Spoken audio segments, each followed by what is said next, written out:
Okay, let's welcome up our guests. Mr. Isaac Singleton Jr. and Jennifer.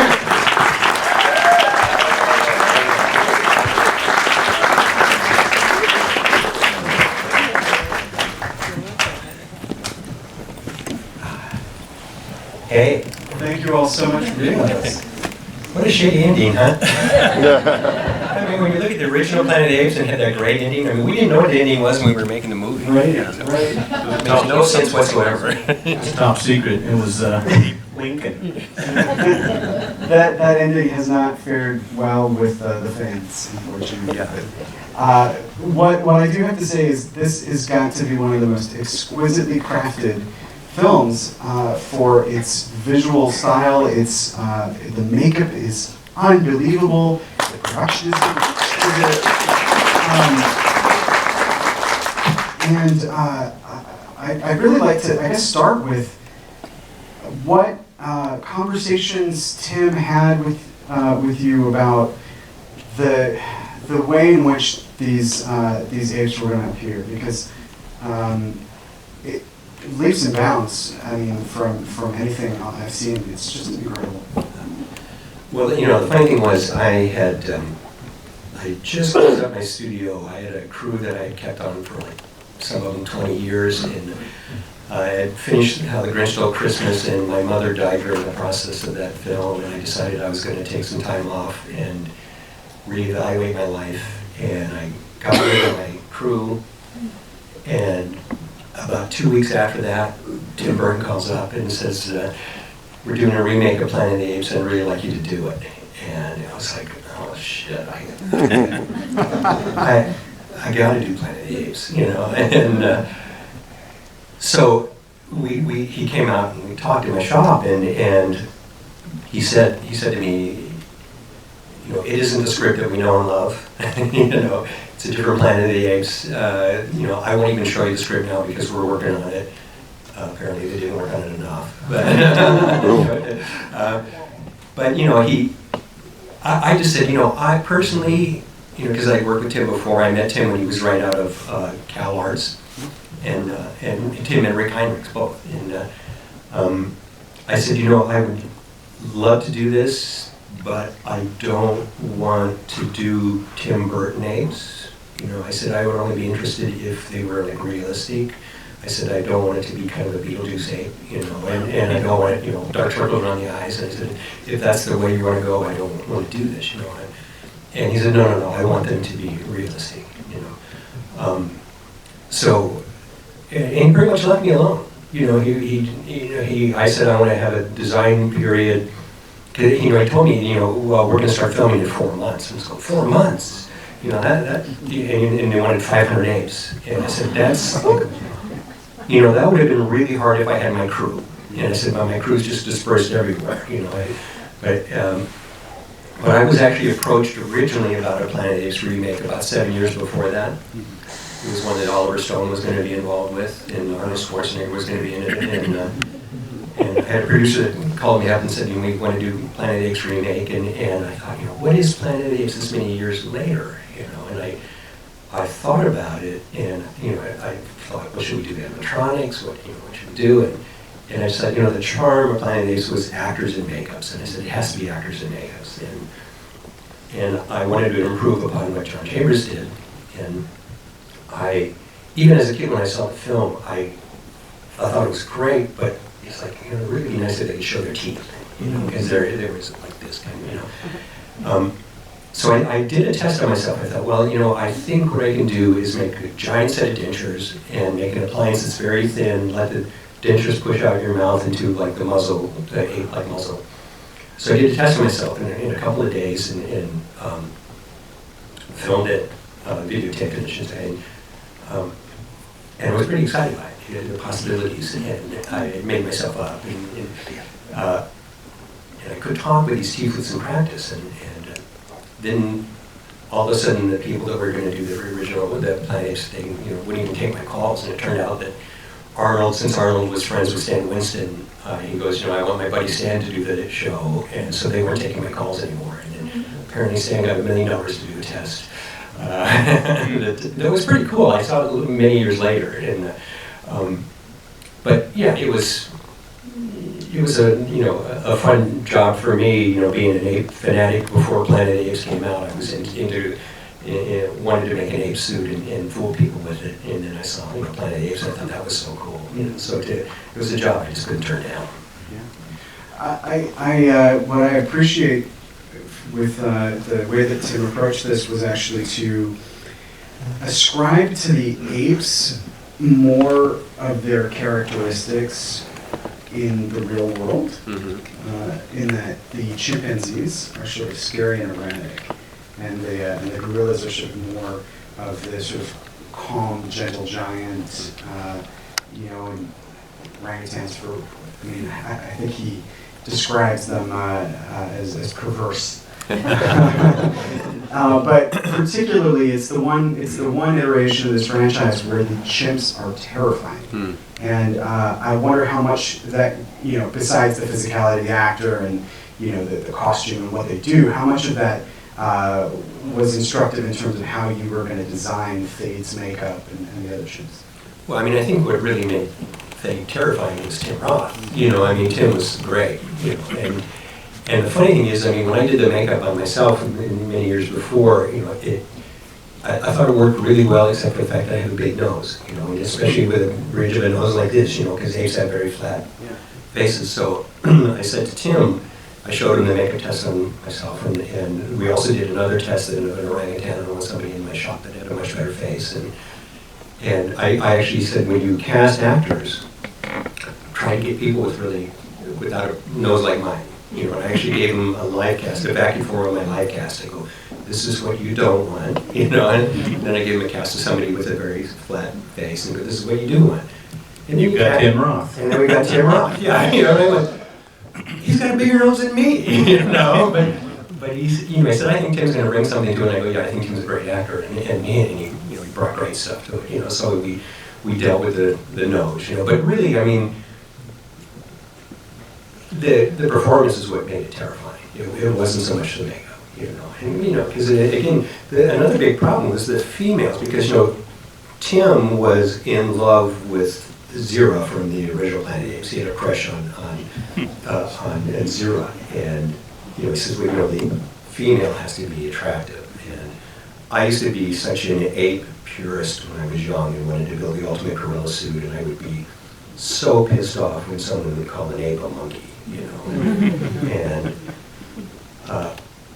then I ended up putting eyebrows on an ape, which is something I never would have done when I was young, because they don't have eyebrows like that, but it was when we were trying to figure out how to make the females pretty, it was just like, because people without eyebrows don't look pretty. Eyebrows are such a feminine thing, so I said, let's put eyebrows on, and I just said, what happened to you, Rick?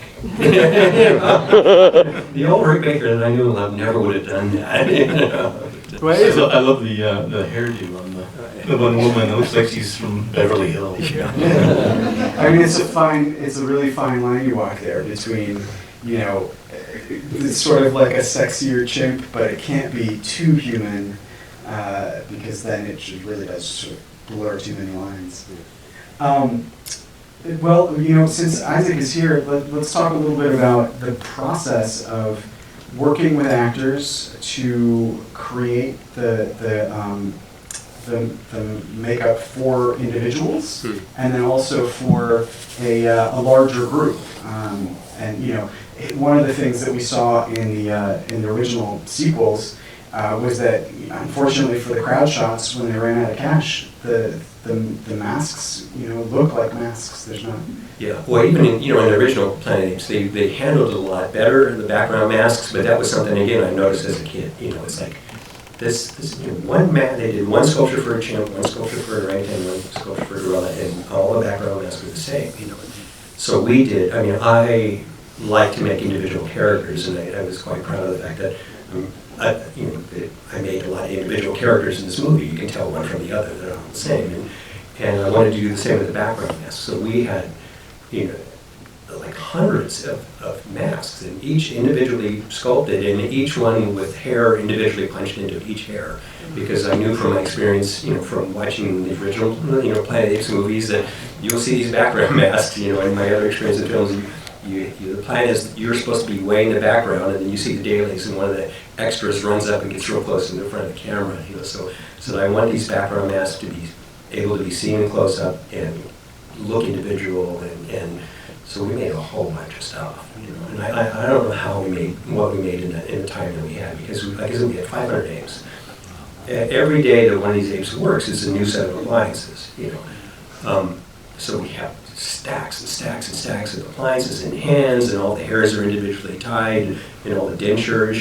I also thought, when I did the test with these giant dentures, I thought, well, I can deal with this, but a normal actor isn't going to, And I put veneers on somebody, which is a little teeny thing on somebody's teeth, and go, I can't talk, And so one of the first things I said with Tim, I said, before any of the actors sign a contract, I want them to come to my studio, and I want to show them the video of me in the test, and I'm going to put the teeth in and show them, and I want to paint a realistic picture about what their life is going to be, because it's not easy for an actor. You're average 3.5 hours in the makeup chair in the morning. You film a 12-hour day, you got hour removal time, and it's tough. And so like I said, painted a realistic picture. I said, I know you're going to say you can't talk with these teeth in. I put him in and go, I'm going to show you that I can talk with them. We're going to make a practice pair for you. If you put them in, you read the paper, you sing in the shower, you'll be able to speak with them. Which they kind of did, but the problem is, one of the things, again, I made the teeth, we took their live cast with these wax versions of the teeth in their mouth to push their mouth out before we did the sculpture. And we actually extended the lower lip, so without the appliance on, they can't really close their lips all the way. With the appliance on, they can, but it is hard to say certain letters, like F's and P's and things. In fact, there's a scene where Tim Roth says, apart from my father, or something or other, but it was coming out apart from my father, because he couldn't say P, so they had to loop that one. Well, Isaac, tell us what those 3.5 hours under the makeup artist's tools is like for you. Well, it was 4 hours, to be honest with you. Every day, 4 hours. Who was doing it most of the time? Doug. Anything of Doug's Doug. Yeah. And Doug, and it was great, but it was, I think the hardest part about it wasn't, I wouldn't even say hard, it was just to get the life cast of your head done, so that they can make the makeup for you. Because that's when they pretty much cover your whole head in goop, have 2 little holes in their mouth, where you can breathe, and then wrap your head with this, look like mummy bandages that turn into almost like bricks because it has a harden. Then they have to peel it off of your face. So when that's there, your whole head is immobilized. The only thing you can just do is breathe out these 2 holes. And it's kind of warm because it's got to heat up to set. And then when it finally sets, you can take it off. So after that was done, you feel like you're going to suffocate. But once that's done, then, it was easy for me to do the makeup because all I had to do was just sit there. So for the first hour of the makeup, Doug had to apply the top part, then the eyes, then the lips and the mouth, the jaw parts. And so I had to be awake for that. So I could either stay awake, and then he would also bring in his laptop, and I'd just watch movies, and he would just do it. So I'd end up seeing maybe 2 movies while the makeup was being done. Or sometimes I would just, I'd just sit there for the first hour, keep my head straight and everything, so I can do the original part, the appliances and everything, glue those down. Then I could lean back. Sometimes I just fall asleep, and then he'd wake up and say, okay, your makeup is finished. So it wasn't that difficult for me to do it. I had to just be a canvas. Tell us about the process of Ape School, and if any of that also happened once you had things like all this heavy costume and makeup on. Give us a little bit of a sense of the training that you needed to go through. When we were training for the Ape School, it wasn't rigorous or difficult. I mean, I've been an athlete most of my life, and then I was trained as an actor, so we had to learn how to move on stage anyway. There was just a certain way they wanted the gorillas to move and walk. And once they got that down, we just kind of would walk back and forth in the gym and get our movement down, and that's how we just pretty much set it for the film. What were some of those adjustments that differ from the way you would normally walk? Well, I stand straight up and down. The gorillas pretty much had to bend at the waist a little bit, but also arch their backs a little bit, and also bow our legs. And then our arms had to be kind of bent outward a little bit and then back inward. And all that had to move as one, and we just kind of moved that way.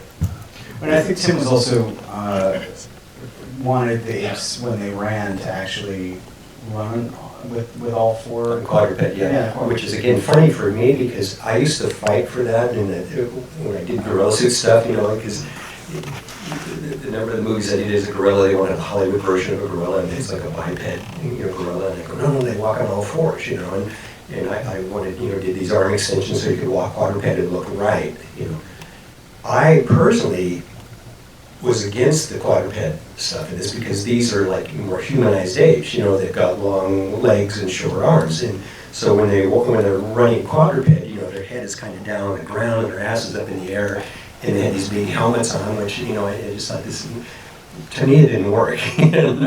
I just, and again, it's like, what happened to the Overy Baker? There was a time when I would have loved the fact that they were doing quadruped stuff, but I just thought it just looked wrong with that posture.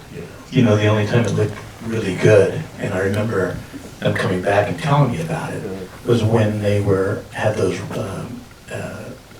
rigs. When they were, if you saw them running on the sand, they had just like it was, I think it was a carpet or something. It was like a big canvas being pulled by a truck, and they were running on that carpet, and so they were running past horses and things. That was done all in camera. You would pull them along, so they would go like twice as fast. It was a pretty cool trick, and it looked good there, but yeah. And again, I think there was too much of them jumping around wires and defying gravity and stuff, Costing humans. Well, that we can do. Yeah. But the gorillas, we didn't have to run on all fours. We just walked stoically. The little chimpanzees do that. We didn't. The gorillas in the crowd. No wire work either. No, not for me. So Jeff, give us a sense of, all of the work that Rick and the art department team did is exceptional, and the design of Ape City is so exciting to watch because it's very organic to the world that the film creates, and I know you were involved in the construction of Ape City. So give us a sense of how Rick or Tim would sort of describe what this was going to be and what some of the challenges were. Yeah, Rick Hendricks was the production designer, and I remember when I showed up, I came in late on it, and Ape City was already being sculpted, and it was a pretty gigantic set. I just remember coming in there seeing just stacks and stacks of styrofoam, and a lot of it was already carved. So I was actually the art director that would take a group of us around, the new sculptors around, and said, okay, we like this, we don't like that, we like this, we don't like that. That was basically the way it started out. And so then we would get our area, and I worked mainly on the dining room set, the big dining room set. So there were like 3 of us working on that, and we were working with a lot of it was chainsaws. You work with chainsaws, and it was funny because I worked on Armageddon, and that's why I got pulled over, because the guy that I worked with on Armageddon was working on this, and he called me over. And on that, when you're cutting with a chainsaw, that stuff is just flying. So, the stuff's getting in your eyes, and you're wearing a mask and glasses, and that just, my glasses would fog up, and it was a mess. So what I did was I came in one day, and I had like a bee mask, on. And no mask, no glasses. I had this, little light bee mask on, and everybody was laughing at me because I had this bee mask on, and I'm cutting away, and I don't have to worry about anything. So by the end of the week, everybody had bee masks. It was just so much easier. But that's basically, that was the thing. And there was some of the stuff. If you saw, in Ape City, there's the hieroglyphics, looks like little totems on the walls, like rows upon rows of these totems. And we sculpt all these little pieces, and everybody's doing all this intricate work, and there's a bunch of people sculpting these things, and they're being real meticulous with it. And I remember the art director coming in and said, these look great, and he would take a hammer and just start smashing pieces off of it, to distress it, which is what you have to do on that stuff. And you saw these, some of these sculptors just like, oh my God, all my work, there it goes, But it looked great. I was a big Planet of the Apes fan as well. The original movie was, fantastic, and so to work on it was a thrill, So. What I really liked production design wise was the crash spaceship in the desert, that looks like a Vixensky cathedral, And that day, I'll never forget that day when we drove out to Trona, and we had a lot of people to make up and a lot of stuff and making trailers, but we drove out to this really crazy location, and when I saw that thing, it's like, I'm working on a movie, this is cool, And that's the thing that's so cool about working in the movie industry. There's so many creative and talented people that work so hard and care so much about what they're doing and do amazing things. That crashed spaceship cathedral thing was just a thing of beauty. It's huge. And that's another set that Jeff, that you worked on. Yeah, that was I was actually called in to work on that. It was me. I think there was eight of us, and we sculpted that. And yeah, that was. How long did that take? It was about a month. And that was much more finer sculpting. We didn't have the chainsaws out for that. But it was all over a metal structure. We attached it all to this metal skeletal structure. And I wasn't out there. I didn't go out to the location, but we made it. We sculpted it, and then we coated it with this hard coat spray. That's like a rubberized coating, and then they would paint it and distress it from there. But it was made to, bolt down out there in Trona Pinnacles, when they took it. They bolted everything down, and it was made so that it could bend, so in the wind, because it got pretty windy out there, and so it's not going to crack or break on you.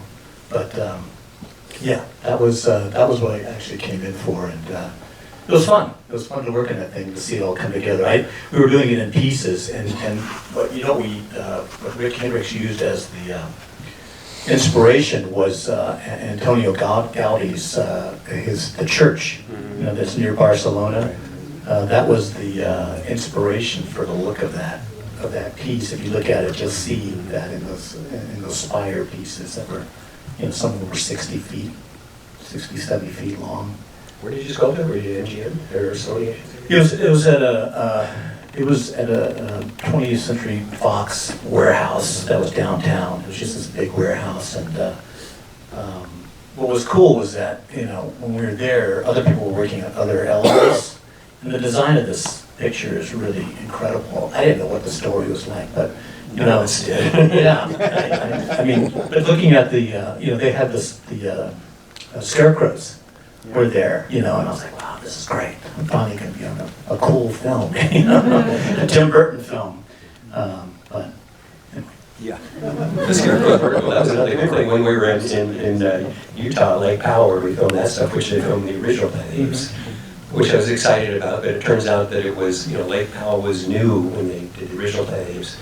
Apparently, the locations are like 300 feet underwater now. We didn't know the original locations there. But when we were out there, and when I saw those, I went, okay, this is cool.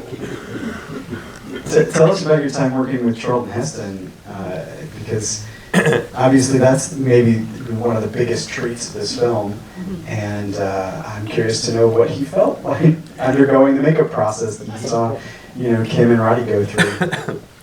Yeah, it was interesting because, he wears, I think he's dead now, you won't know. He wears a toupee, and when he came in, and not a very good one actually, but when he came in for the life mask, this was during the chaos of, he came in kind of late, and we were in the middle making all kinds of crazy stuff, so, I said to my guys that were going to do the life mask, Charlton Heston's coming, he was Moses, I said, he was in the original Planet of the Apes, He wears the toupee. You know, when we put the bald cap on, don't say anything to him and see if he mentions that, you know, oh, you want me to take my toupee off? Which he didn't. So I said, if he doesn't, just put the bald cap over his toupee and we'll go on with that. So he didn't do anything, he didn't take it off, so he took the cast with the toupee. Then I went to Tim and I said, you know, we're going to have to talk to him about, you know, we're going to have to take the toupee off when we do the makeup, you know. And Tim said, there's no fucking way, I'm going to tell Moses to take the toupee off. He goes, we'll have Dick Zanuck do it, you know, executive producer. You know. He goes, you know, Dick, and he can go way back, you know. And so Dick goes, no way am I going to tell, you know. So it's like, oh, come on, guys, you know. He goes, it's your problem, Rick, you know. So I was sweating it, you know, the day, you know, he only worked one day, you know, and the day that he was being made up, and I was in the trailer, I didn't do his makeup, of course I put it on, and I said, I'll be the one to ask him about the toupee, I'll figure out something, you know. So he comes in the morning wearing his toupee, starting the makeup, we're doing all the stuff, and I'm going, oh shit, what am I gonna do, how am I gonna do this, oh man, I don't want to do this, you know, and then I got to the point, and I was like, Mr. Heston, I think I have to take your toupee off for this part. He goes, oh, okay, took it off, threw it like, it's like no big deal. You know? And it was like, man, I lost sleep for that. You know? But he also wouldn't wear the teeth. He goes, no, I'm not going to wear these. You know? And it actually worked out fine for his character. Supposed to be old, he looked kind of a little more toothless. You know? But I was really excited, but the problem is, you know, he had, at that point in his life, he had Alzheimer's, and his memory wasn't good, and it was painful to watch the scene being done. And I have to say, Tim Roth was so sweet and so caring and so gentle and nice with him. You know, I mean, he when it was on Charlton and it was over, Tim Roth, he would tell him the dialogue. He would tell him what the dialogue is. You know, he would say the words, and Charlton would repeat what he could remember. And I mean, I had to leave the stage. It was just heartbreaking to see that, you know, which we never noticed in the film, you know. And I felt also about Tim Roth, you know, when I brought these people in to tell them what their life was going to be like, you know, it was really like, do you really want to do this? Because it's going to be a whole lot of work on our part, and if after the first day you decide you want to quit, that's not going to be good for us, you know. And I really thought that I was going to be lynched by the end of the movie. You know, I had all these people in these horrible makeups with the big giant teeth. I thought by the end they would just kill me, you know. But the fact that I did, you know, I gave the speech to everybody, there were no complaints. Everybody was great. And Tim, I kind of misread when I first talked to him. I thought, I think this guy's going to be trouble. He's got a little bit of an edge, and, you know. And when I gave him the speech, he goes, is there anything I can do to make the process go faster? And he went, yeah. And, you know, I said, yeah, thanks for asking, first of all. And I go, you know, if you sit there like a mannequin, we can have you done in 2 hours, you know, or 2.5 hours. You know, cut an hour at a time off, because, you know, it's unbelievable what actors will do in the makeup chair. Oh, you know, I got 4 hours, I'll do my taxes, and I'll have my accountants come in, and I'll have my friends come in, and it's like, you know, we'll have a party when you're doing the makeup, and it's really difficult to do makeup. And I had an actor once that we were putting the nose on, and he decided he wanted to read a book when I was putting the nose on, and to read the book, he had to wear his glasses. So, you know, he sits in the makeup chair, and I'm getting ready to do that, and he puts his glasses on and starts reading. And I go, well, what are you doing? He goes, well, I'm going to read while you're doing the makeup. And I went, I don't think so. You know, I go, I can't put the nose on over your glasses. You're going to have to take your glasses off. And say, well, I can't read without my glasses on. And I can't put them nose on when you got your glasses on. You know? What are you here to do today? You know, it's like you know, it's funny. I mean, it really does make a difference. You know, and Tim was done in 2 to 2.5 hours every day.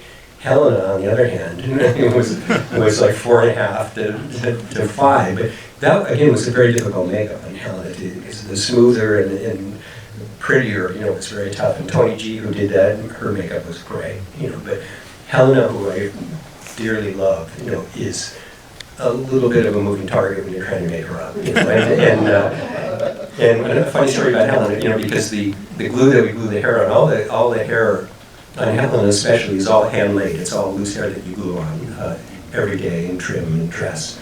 And the glue stays kind of sticky, and when we're in Trona, you know, other actors are in trailers, and we get everybody made up in the morning, and they don't always use them right away. So Helen was in the trailer, and the sun's going down. They go, okay, we need Helen in this shot. And she's been in the trailer for like 4 hours, so they go to get Helena, and Helena was reading a newspaper and fell asleep and landed on the newspaper and slept on the newspaper. So when we knocked on Helena's door and she opened up the door, she comes, it was this Abe with eyebrows, with a newspaper glued to her face. And I was like, what the hell? You know, they go, they want you on the set now. You know, and they go, we need her now. And I go, oh, she's got a newspaper stuck to her face. You know, so, you know, we carefully like pull this thing off, and her whole face was black from the ink. You know, and it's just like, I can't do this. You know, we can't film her. This is, she has to look pretty, and there's no way we can. We have to take all the hair off, you know, repaint her, and the sun's going down. It's not going to happen. You know? Wow.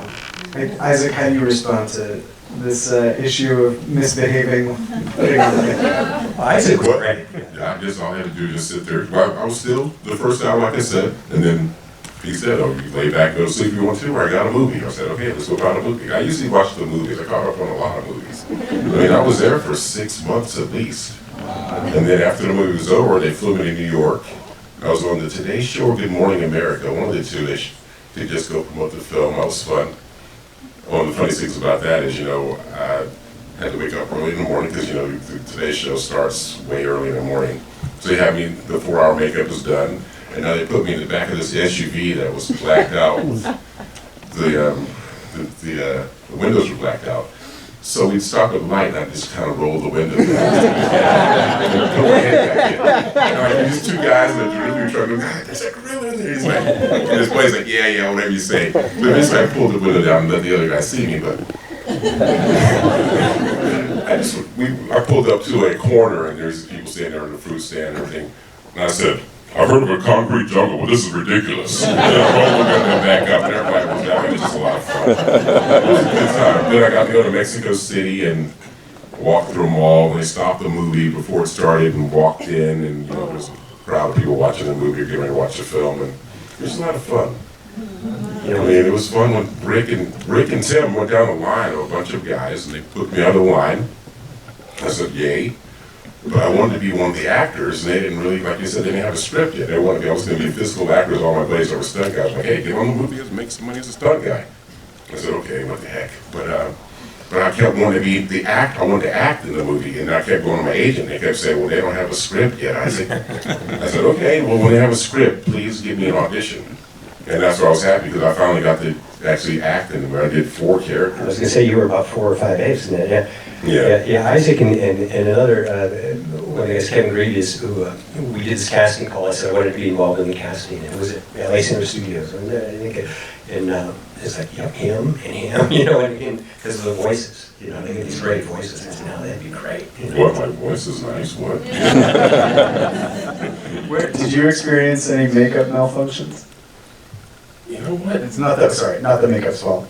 There weren't really any malfunctions, because it was funny, because I felt like I was almost a prop after a while, because I didn't think people even saw me. People would come up, "Okay, it's cut."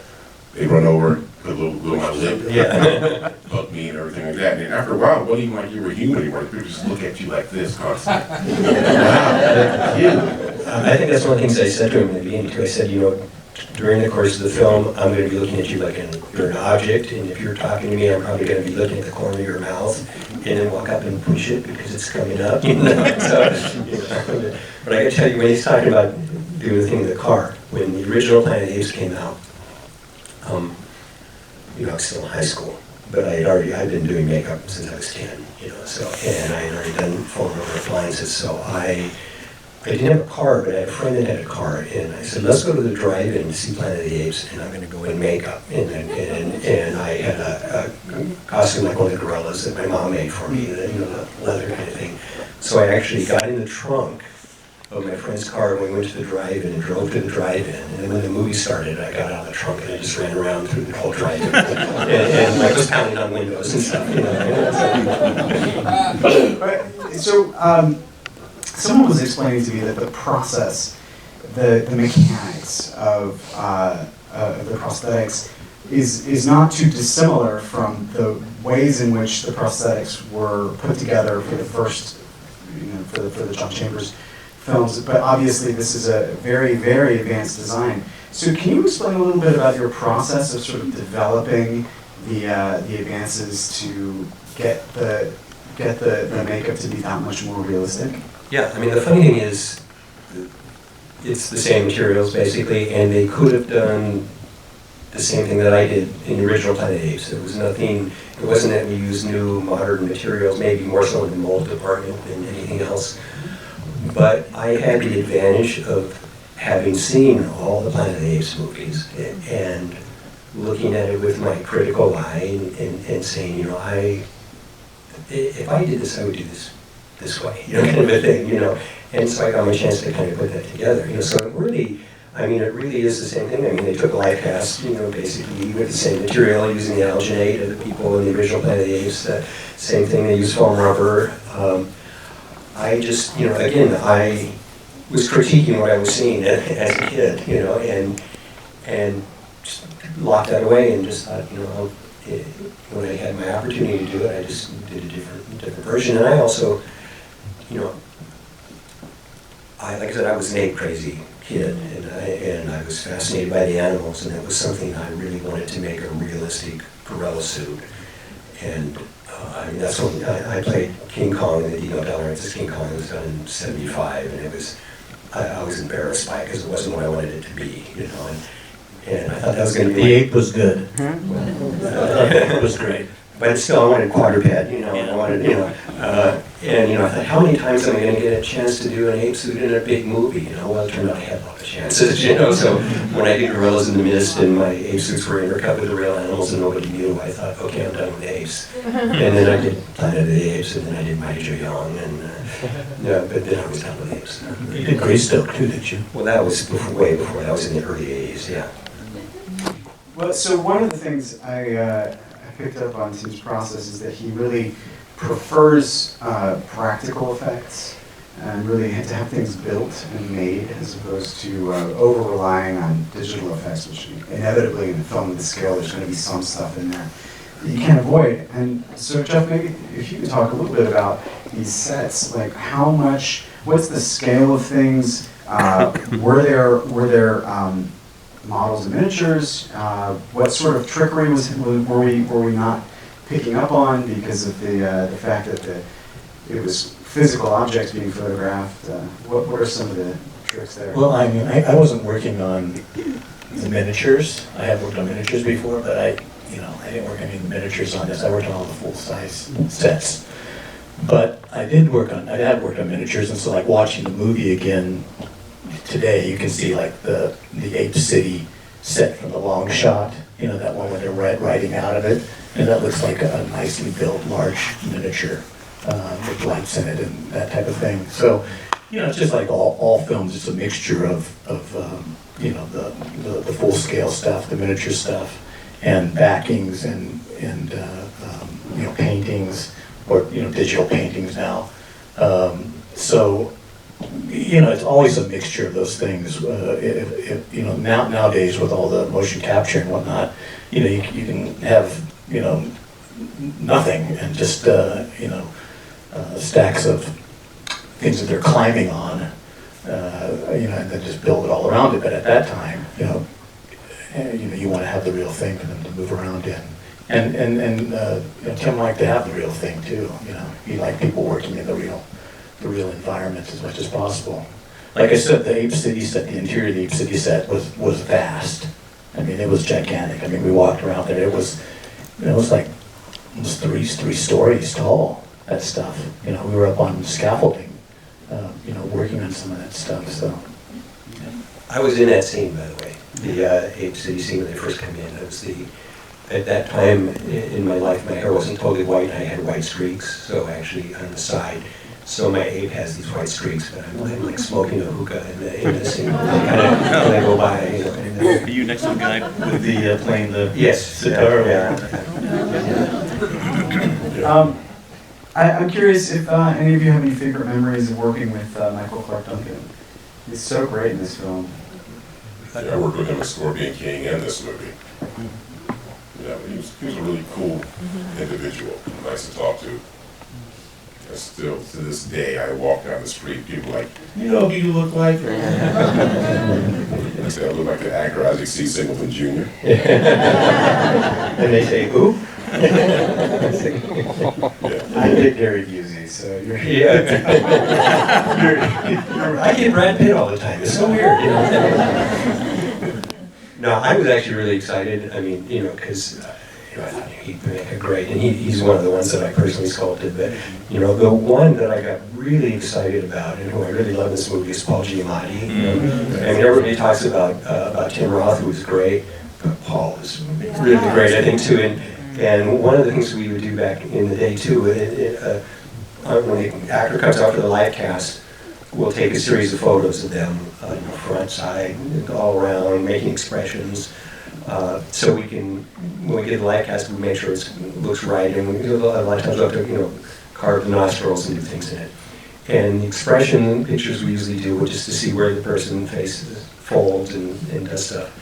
And it's funny, I think, because they're actors and they want to look good, usually you'll get very few expressions from them. They go, well, let's see, let's do some faces, like smile and then just be serious, And Paul, when Paul came to his life asking again, I was busy doing something else, and probably sculpting Michael Clark Duncan's appliance, and they took his life cast and they took, and this is when we used to shoot film, usually would take a roll of 36, and they had like 4 rolls of 36 of Paul Giamatti. And why is there so many pictures of him? And then I started looking, and it's like hundreds of different expressions that were really crazy and extreme. And I went, okay, I love this guy. I'm going to sculpt his too. And I was just so excited by him, because a lot of actors, when you have an appliance on, especially, a relatively heavy one like these, heavy, not that the piece itself is heavy, but extreme, a lot of coverage, it's like, I can't move my face. And it's like, no, you can. You just, you have to exaggerate a little bit, but Paul's one of those guys that just would do amazing things with it. He can move it in ways that I didn't think he could move, So that, for a makeup guy, that was really exciting. All right, let's kick it open, yeah. I'm a student here because I want to make monster movies, and I would love to make them with animatronics and makeup effects rather than CGI, and I'm wondering, since that's becoming a harder and harder sell today, do you have any advice on how I might convince some producers to let me do that? No. But I'm glad you do. It's funny, this year was one of the strongest makeup years of the Oscars I think there's ever been. And it's at this time when we're all thinking that makeup is going away and it's being taken over by CG. This year there were films that didn't even make it to the bake-off that would have won it another year. It was a phenomenal year, so there are definitely people out there that still do it, probably more than there ever has been. Animatronics, again, that's a little tougher. There's not that many people doing that because that stuff definitely kind of went away with the CG stuff. But yeah, good luck to you. I hope you can. But you should also embrace the technology. I do. And it's cool to be able to do something that we can't do with rubber. And, to be able to take something away from somebody's face, to me it's exciting, And it's always, in the 80s when I did American Werewolf and stuff, people thought we could do anything. We were kind of the superstars of the effects guys until the computer stuff started happening in the 90s. And then we became dinosaurs instantly, That's old school, that stuff never works, And they were always like pitying the rubber guys against the pixel guys, And it was kind of like, like Paul Giamatti said, why can't we all just get along, I actually embrace the technology. I think it's really cool, But I don't like it when they do things that we can do practically, And I also think digital is made for sloppy filmmaking because they fix it in post attitude that everybody has. Well, we'll fix it in post. We'll figure it out later, and you can't. But it's like, well, yeah, if you just move that C-stand out of the shot, you can save yourself a lot of money. But don't just use every tool in the toolkit. If you can. One second, I just want to answer something. One of the things you can do is theater too. You know, there's a lot of theater, you can't use CG in theater.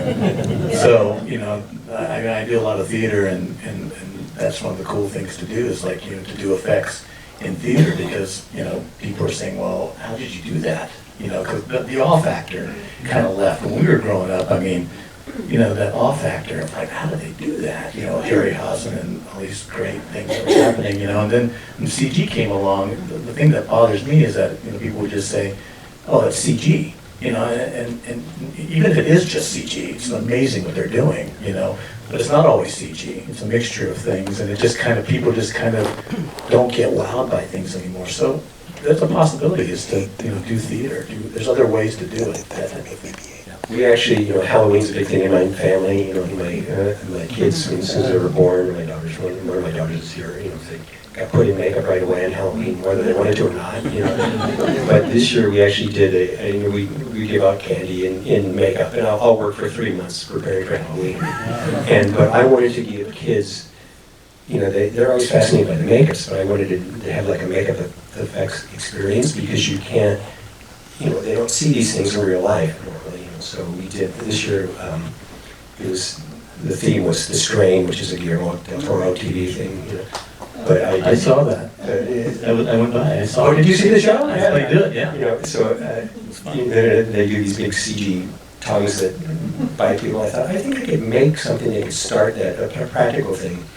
So I did this test tongue, and I actually, you know, got my phone out and was like sticking my tongue out to see if it would work and stuff. And I thought I'll put it on my Instagram, and they don't need to know it's my Halloween thing because they don't tell what Halloween theme is. You know, I said, you know, I was watching this train and I thought, you know, you could do this practically, and it became, it went viral, but not on my Instagram. People said, real lizard people exist, you know, and here's the proof. And it was like me with a stupid tongue going, you know, it was like, you know, and it was like millions of hits on this thing, and then people were going, you know, that's Rick Baker, and you know, why aren't you giving credit, you know, for, you know. But it's fun. It was really fun to see the reaction for a kid who had never seen anything other than on a screen like that, to see these crazy things happening in front of their eyes, you know. So. Well, and for someone who wants to do this as a career, what's a good, if you were to train someone, what's like a good place to start learning about how to make this stuff? Well, I've trained a lot of people. Yeah, it's all about really seeing what's in front of you in life. You know, I mean, I think creative people, you know, people that they call artists, analyze things that they look at, and they see things in a way that normal people don't. You know, and I even know. I mean, I think I'm pretty observant about things, but. When you're working on a film, so for example, Planet Apes, not that I had to do it on that because I know it so well, but you know, like when you do a film, say about, I did a film about pandas. I didn't know a lot about pandas, so like I started looking at pandas and I'll see things that I never saw before because I'm really focusing on that. And you know, if I do, you know, like when I did Nutty Professor or Coming to America, when these things were, I would, you know, like look at African American people in a different way, you know, and you just like focus and see. It's really about seeing and interpreting what you see, and then, I mean, there's a lot of art skills involved in what I do, you know, and people will say to me, because I'll paint, sculpt, and do things for fun, you know, and people go, you can paint? And it's like, yeah, you know, and I'm always surprised that they would question that I can paint, you know, or you can sculpt, you know, it's like, those are all sculptures, you know, every pore, every little thing's done in clay. You know? So I mean, it's really, if anything, it's like getting an art background, you know, it's learn how to draw, learn how to interpret what's in front of you, and for me, I mean, I was self-taught until I met Dick Smith when I was 18, and it was just, my waking hours pretty much were spent making monsters. You know, when I was in school, I was thinking about what the mask I was going to make when I got home, you know? And it's still that way now. I'm been retired now for 3 years or something, and I'm having the best time. It's like in fact, I just actually got an email from somebody today who asked me how I did this thing that I posted on Instagram. I built a whole miniature Frankenstein set and a little model of the monster and the machines that work and stuff. And had been animating things, and I said, how did you do that? You know, and I kind of said, you know, I just did it, but it's, you know, I'm having so much fun. You know, I really feel like I'm a kid again because I'm doing what I truly love doing, and I don't have the, my wife's got, so I'm trying to make sure because she usually kicks me when I say something that's inappropriate. You don't have all the people telling you what to do that you do in the movie industry now, you know, and wasting your time, you know. So, I mean, the only person I have to deal with is me. And, you know, I get up in the morning, I go to work, I work 12 hours a day, basically 7 days a week, making stuff, and I'm having the best time, you know. And that's kind of what it has to be. I think you really want to get into this. I mean, movie business is hard, you know, and on this movie, I was afraid some of my makeup people were going to die because we were having 4-hour turnarounds, you know. So you would work 20-hour day and have 4 hours to try to sleep and bathe and start the next 20-hour day, you know. And I was saying to production people, I said, people are going to die. Someone's going to be on the freeway going home and get in an accident. Fortunately, I was wrong, you know, but it's a tough business, and you spend a lot of hours in, you know, the desert, standing out there in the, you know, did you get lung trouble from that? Yeah, the dust, the yeah. I didn't have a problem. No, good, yeah. No, there were a lot of people in film because all that stuff in the desert, in the dust, you know, they were with big wind machines, you know, taking fuller's earth and shoveling it in there, and a whole bunch of people got all kinds of things along with their lungs. There's big lawsuits and stuff. But yeah, it's tough. It's, you know, it's a tough industry, but it's a fun industry, and it's an amazing industry that's unlike anything other. You know, like I said, there's so many people behind the scenes, you know, these amazing artists and craftspeople that really care about the work, you know, and I just wish that people, above the line people, cared as much as the below the line people. Yes, Mark. So the original Apes movies, obviously they're very dated. This movie is better part of 20 years old, but it looks like it could have come out last year.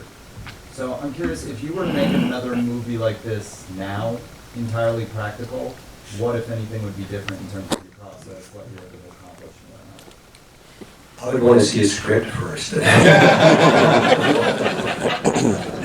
Which that doesn't happen, you know. I think the only movie I ever did where actually we shot the script, the first script I ever read on it was American Werewolf in London. And we pretty much shot exactly the movie, the script that I got, you know. Yeah, I mean, it does, I don't know. How much change in the evolution of practical makeup between... Yeah, I mean, there are different materials and things. I mean, we're using silicone a lot now. I don't think I would use it for Planet of the Apes, though. I mean, I personally don't think silicone moves as well as foam, and the advantage to silicone is that you can get something that's translucent, which is really nice when you're doing, you know, Caucasian flesh colors and stuff. But with the dark and the modeling and stuff, I think I still would have, I pretty much would have done the same thing, you know. It hasn't evolved that much, and you know, like you said, it hasn't actually evolved that much from what they did in Planet of the Apes, or for that matter, what they did in Wizard of Oz in 1939. It was still foam rubber. They still made molds. They sculpted. They took life masks. The same thing. Wait, don't go. We're going to tell really good stories now.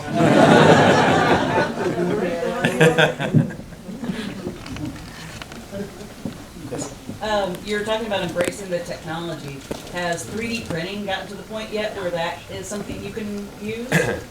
Well, I'm using it a lot for, again, on my Instagram thing, my Frankenstein set, I 3D printed the monster, I 3D printed the machines, I 3D printed stuff that shouldn't have been 3D printed. But I for some reason, I did, you know, at first I printed the monster, and I thought, you know, I want to do a little diorama of some sort, so I do them in the doorway, and I did a little digital model sketch to think about it. And I thought, well, I've already modeled it in the computer, why don't I just print that? So I thought, I'll print the door. So after a week of printing the door, which I made in like, I cut it in half and I put the two pieces together and put it next to my monster, and it was like 2 inches too tall. And I went, man, this took a week to print. So I thought, all right, I'll just cut it and I'll fix it. So then I spent another couple days trying to fix it, and I could have made it out of wood in like an hour.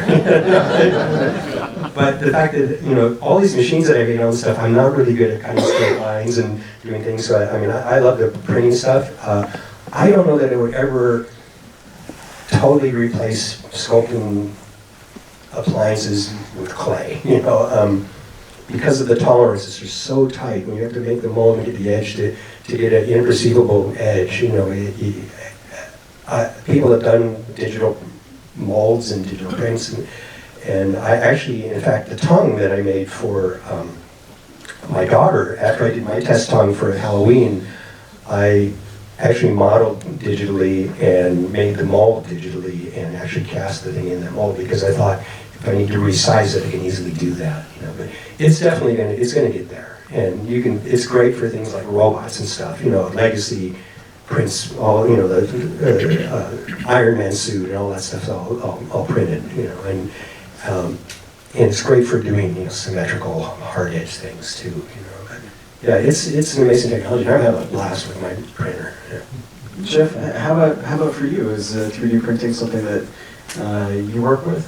No, I have not gotten into that, but like Rick's saying, it's all the, embrace the tools. You use all the different tools. Just kind of look at it and say, what's the best thing for this application? That's the thing to look at. So Yeah, for me, one of my first idols was Jack Pierce, who did the original Frankenstein's monster makeup and the Wolfman and all the Universal classics. And his makeups in those films saved Universal. And in the 40s, when other people were actually doing foam rubber appliances, Jack was still doing out-of-the-kit makeup, so he's building it up every day. And when the new regime came in at Universal, they got rid of this old guy. It's like he's doing it old school. These other people are doing these makeups that have, the continuity is the same. They can do it a lot. It's a lot more comfortable. It takes less time. So they fired him. And I made note of that when I was a kid. I'm not going to let that happen to me. So plus I just like learning new things and trying new things and trying to find a better way to do it. It's just kind of the way I am, But in the late 80s, we had a little Macintosh, one of those little ones that was about that big, in the office that they did the word processing on. And I said, somebody, God, I wish there was a way we could use that computer to draw, because the whole idea of the difference between typing on a piece of paper and having to use whiteout and stuff, and be able, and they go, I think there are programs that you can do that. And I go, what? Let's look into that. So I got Photoshop 1.0, and I didn't even know how to turn the damn computer on before that, So I got that, and I go, okay, someone's gonna have to show me how to turn this on, and it was instant love once I figured out how to work it. The fact that you could so easily change something or try something and go back to what you had before that was better, and have that comparison, or cut the eyes off of that one and put it on this one. I call it no fear painting, because in the old days it used to be, I would do a pencil sketch or a painting, like in American Werewolf, it was like, do you like this one or do you like this one? I like that one. Okay, that's what I'll make. But sometimes I paint something and it would be like, it's not exactly what I have in my head, but the painting's kind of cool. So do I risk screwing up a cool painting to try to change it what I have in my head, or do I do a different one, or what do I do? So I've done them all. I've screwed up a good painting, but digitally you don't have to worry about that. So it's like I can save this version, I can save that version, I can look at both of them, I can, like I said, cut and paste. And the biggest problem now is you have thousands of versions instead of 2 versions. Well, what was some of that the painting process like when you were designing the apes in this film, and what when in discussing it with Tim, what were some of the things that changed as the process went on? Well, the thing is, like I said, I had got rid of my crew, and when Tim said 4 months, I go, oh boy, we got to start now, I go, give me a couple weeks do some designs, and then you had the actors and we could start, like that was really going to happen, But so in 2 weeks, and I was pretty much alone. I had like one or two people I got back to help. And Tim said, well, it's not, like I said, the Planet Apes that we know and love, and it's not really, we're not stuck with Earth apes. It could be space apes, which, well, that's interesting. What is a space ape? So I was doing some designs kind of going off in a direction, and I really thought I wanted them to have a sense of style and stuff, and they actually have haircuts and things, and what I ended up doing, because I did so many designs in this 2 weeks by myself, I got life casts of actors that I thought had good faces and that I thought would be great in a movie. One of them was Ron Perlman. I Ron in it. I got a life cast for Ron, and I did a sculpture, a rough kind of loose sculpture on him, the guy called Sarge, that I thought was like a Marine drill sergeant kind of ape. He had a cigar in his mouth, a little stubby cigar, and like a flat top haircut, And then I did another one that was on an actor named Oba Babatunde, who was in a film called Life, who was an actor I really liked, and had a really good face, and he was this kind of more like Zen, like yoga ape guy, And I was doing all these different things, going off in all these crazy directions. I had one completely shaved gorilla with like an earring, and some bling kind of stuff, And then after doing all that stuff, we decided to go back to Earth apes and make them, chimps and gorillas and stuff like that. But I had fun, what I actually did, like I said, it used to always piss me off if they would have a sketch artist do a drawing, because the makeup, there's limitations to what we can do. And I said, it's always a problem when I even am doing a drawing, in 2 dimension you can draw anything you want, but we have to work like again with people's noses, And if you draw something that you can't make, then it's not, the design isn't really valid, And so I would always try to do, like I don't know if you saw the Making of Thriller, which I did years ago. Back then I used to paint on acetate over a photo of an actor, so I kind of had the limitations and the proportions of the actor's face, Again, that's when I started doing that in Photoshop in the late 80s. And then I ended up doing digital models in ZBrush when that came out. But on these things, like I said, I decided to do these things, rough sculptures on live masks, because those are the limitations I had, and they would be much more real. So I did the loose sculptures. Took a digital photo of it, and I finished them in Photoshop and painted them and put hair on them and stuff like that. So that's very different from, like I said, a traditional painting kind of approach to it. I forgot what question you asked me. I was just random. I think I had a stroke there for a second. Yes, you. Do you remember anything about the Oliver Stone version, or that didn't get started at all? Or? I just remember them saying I was the only person in the world to do it, and then they stopped taking my phone calls. I never saw scripts. What I do remember, and this is a story I probably shouldn't tell. I should hear that. After I did this 2-week design period, and I had Tim came out, Rick Heinrichs came out,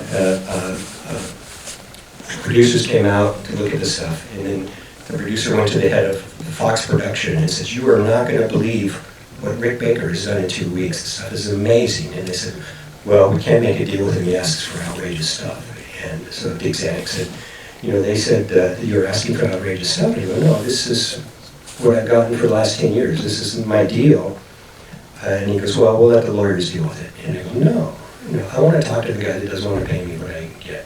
So I went to Fox, and they said, "Well, below the line people like you, we don't make the deals like that you want to make." And I said, "Okay, I'll do another movie." And they went, "What?" And I go, I got something else I can do, I'll do that. And they went, "Well, but we can't do the movie without you." And I went, "Well, something here doesn't seem to make sense, And I said, "I know for a fact that you probably have at least $10 million in scripts that are never going to be seen, which you're going to charge to this movie." And I said, "I'm going to make Apes for your movie called Planet of the Apes. And if you don't think that's important enough to pay me what I've been getting for the last 10 years, fuck you, you know, and Big Daniel, you know, was in tears, and it's like, Rick, you have to do this, you know, and it's like, you know, I'm not going to do it for free, and I'm not going to do it for less money than what I normally get, you know, and I think this is an important part of this movie, and what the money that you're paying me and it's going into my budget is going on the screen in this final movie. It's not going in a script that's in a drawer somewhere, you know. No, you know, it's the bullshit part of the business, unfortunately. Good for you. Yes. I wanted to ask you two questions. One, what's your favorite project that you created on? And the second question was how do you choose your projects? What in the film or the producers, what makes you decide to take on a project? So what's the favorite project you worked on, and what qualities I think attract you to the ones you choose? Well, I think American Werewolf was the movie that put me on the map, basically. I mean, and I had really fond memories of that film. But one of my favorite characters that I created was Harry from Harry and the Hendersons. The film was made in the 80s, this Bigfoot character. And the director came to me before he had a deal, and he had a script, and he said, you know, I think you're the only person in the world that's really going to do this right. And it was, you know, giving me this whole line of BS that I really bought, you know, and it was like, well, we don't really have any money, but can you design this for us, you know, not first? And so again, this was a pencil drawing that I did of Harry, and they actually used it in the movie, and there's a scene where John Lithgow, his father wants him to draw a scary Bigfoot, because he's a hunter, you know, with a gun store, and then John ends up saying, you know, he does this one drawing. I think, well, that's really Harry. Well, that was my original sketch, which they actually put in the script, which is actually what John Lithgow, when he saw the sketch, said, I want to do this movie, you know. So Harry, I'm very fond of, and also I was one of the people that performed his face, you know, I puppeteered his face. So, and my friend Kevin Hall, who's unfortunately no longer with us, was a good friend of mine, played Harry. You know. As far as choosing the jobs, it's the problem. I always say, you know, the biggest monster I ever created was my business, you know, and it was one thing when I was doing it myself out of my garage, and I didn't really have an overhead, and I didn't have a crew, and also, you know, a lot of times there weren't jobs, and what made me decide was if someone called up and said, we want you to do some makeup, it's like, okay, you know. I do like to work on films that I want to work on, and it's usually, I personally love monster movies, and like I said, 8 Things, you know, those are the ones I really wanted to do. Having a business when you have a lot of people employed, there were times I took films because it was a job, and I had bills to pay like everybody else, and major bills. I mean, when you have a crew of highly paid people that you're keeping on in a 60,000 square foot facility that costs you a lot of money, you know, those jobs have to keep coming in. But like I said, so many times you'll get a script and it's great, and you go, I love this movie, and then when you see the movie, it's like, what was that script I read? It had nothing to do with this. You know? So, you know, a lot of times you can't do it just on the script. You know, so a lot of times it's the people, you know, or it's just something I really would like to make. You know, it's like, yeah, I'll do that. Or it's like the only job in town, and I got bills to pay. You know, so it's all those things. You know. Yes. When you did American Werewolf in London, you had no idea there was going to be Blu-ray or 4K TV or any of those things. I watched that recently. Just because I watch it a lot, not because you were going to be here today. And it holds up really well. Like, you don't see anything, even on 4K or on Blu-ray TV. So when you're doing that stuff throughout your career, do you just concentrate on the detail, and then the DP and everybody else with lighting and everything figures out how they're going to do it? Or do you actually, in your pre-planning and pre-production, have to correlate or compensate for what you're going to use when you're stuck with them?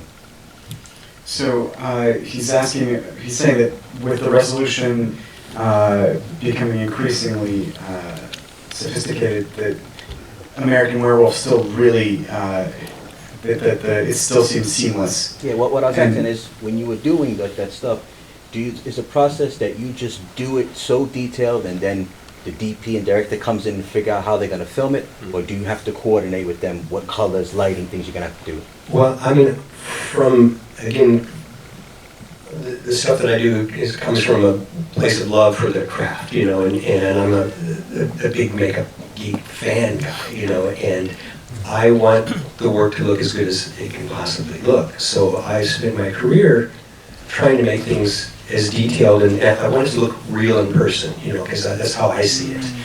And I actually remember even, I visited Chambers, John Chambers, the original Planet of the Apes, and Tom Berman, when they were doing Island of Dr. Moreau, or whatever it was called,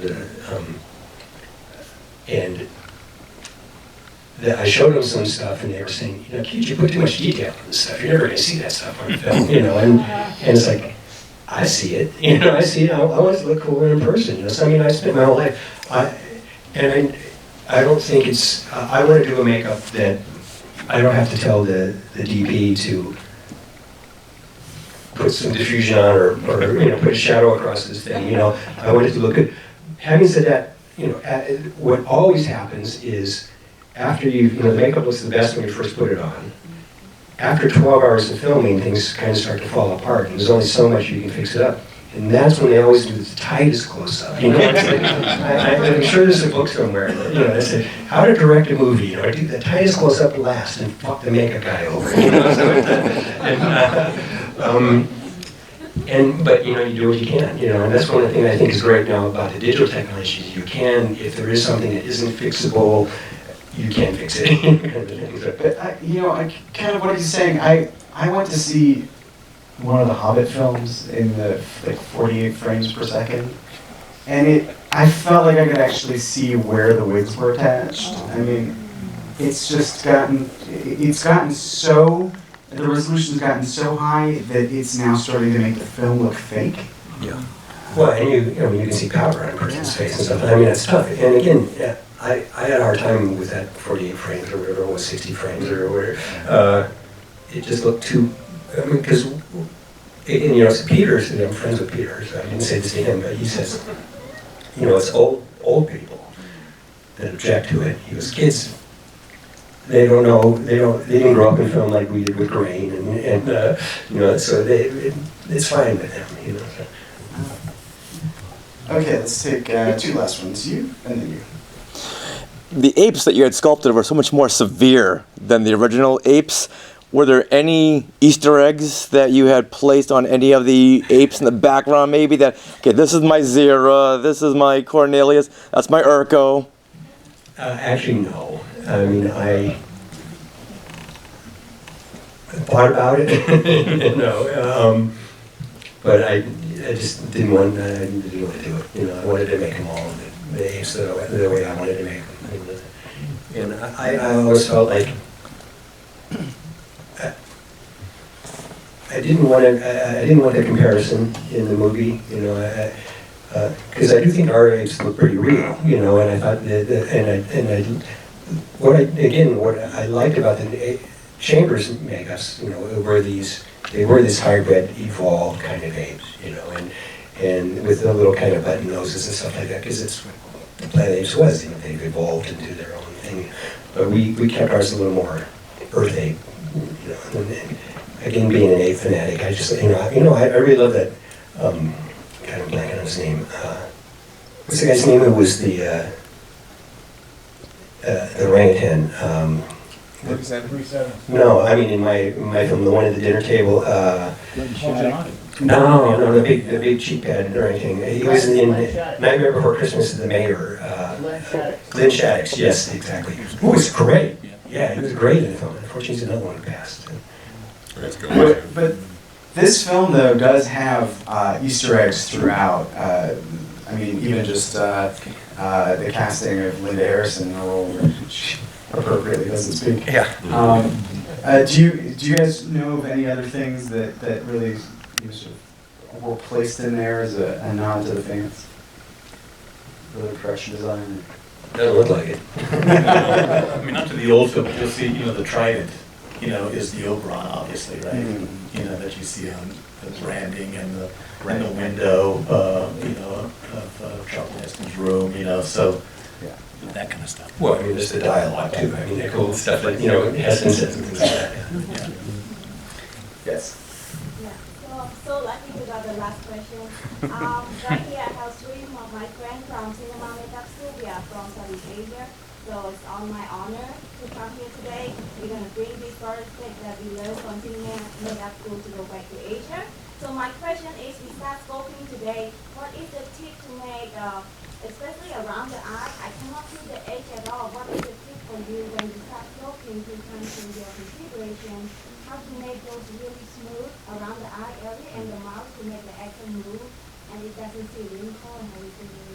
Well, I mean, it's not just the eye area, and it's not just the blending edge, but it's also the thickness of the piece, you know, all over, you know, and the fact that I learned makeup on my own face, and I made myself up so many times, and I've been on the other side of it, and see what it takes to make it move. I think that's a really important thing. I mean, I think if anything, you should do some makeups on yourself, you know, even if you have somebody else put it on, to know what it's like on the other side. But it really, it's also smart to know where to put the edge. You know what I mean? On those, the edges are really close to the eyes, you know. I hate putting edges close to the eyes because it's a really tough place to glue on, and you know, the actors don't like it, but also, you know, if you put it kind of under the eye bag, maybe it works too. You know, it depends on what you're sculpting, but you just have to get that clay down to nothing. You know, when you're sculpting it out, when you're getting an edge. And what I would do, I don't know what clay you're using, but the orange one, the orange color is called the white base. yeah, it's probably Chevant. Yeah. I'll use like a rake tool to like scrape it down, but I also have things like, you know, like a piece of window screen. You can cut off a little piece and you can kind of like sand it basically, you know, and then you can put a little Vaseline on it, which kind of it helps it blend out more, you know, and then you kind of clean that Vaseline up. And it's really just getting that, if the clay has, you know, virtually no thickness there, you know, then the piece, if you properly make the mold, your piece won't, you know. But if you do a sloppy job and you have a thick edge of clay on there, you're gonna have a thick piece. But the molds are almost as important, if not more important, for getting that to work. I was curious if there was any way to see the designs you did for the Space Apes, because that sounds amazing. Well, I actually, I'm in the process of doing a book now that will have pictures of those in there. You know, I might have posted some on my Instagram at some point. I think, I don't know if I posted the designs or not, but maybe I will actually, now that I think about it. But yeah, you should follow me on Instagram if you don't, because I do pretty much post stuff every day of what I'm working on. It's like a visual diary of old retired makeup artist's life. You know? But I think people seem to be enjoying it. So. Well, I mean, especially now with celebrating the 50 years of this franchise, a lot of people are just sort of seeking out these treasures that, you know, they might not have come across before. So. Have you guys, you know, Tom Berman, who was one of the John Schremer's crew, he did a documentary on Apes. Have you seen it, or? He was on our last panel a month ago, and he actually came and shot some stuff in the exhibit, and yeah, so it's well underway. I'm not quite sure where he's at with it, but yeah, so he's finishing now, I guess. Very excited about it, and we're going to definitely host a screening. So. Yeah, and he basically interviewed everybody that was still alive that, you know, worked in the makeups and stuff, you know. And Tom was the guy who was responsible for the final look at the Apes. I don't know if he said that. You know, because Chambers and his people did a whole bunch of stuff, and Tom was an apprentice, and he did his own version that he had kind of in a back room, and when the directors came in and looked at stuff, and his own peril. Yeah, I was like, oh, I like that, you know. Thank you all so much for sharing.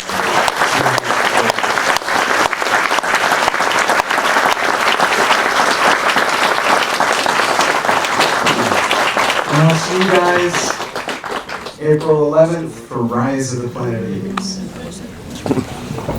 Thanks for coming and sit through this. So you want to hear something really weird?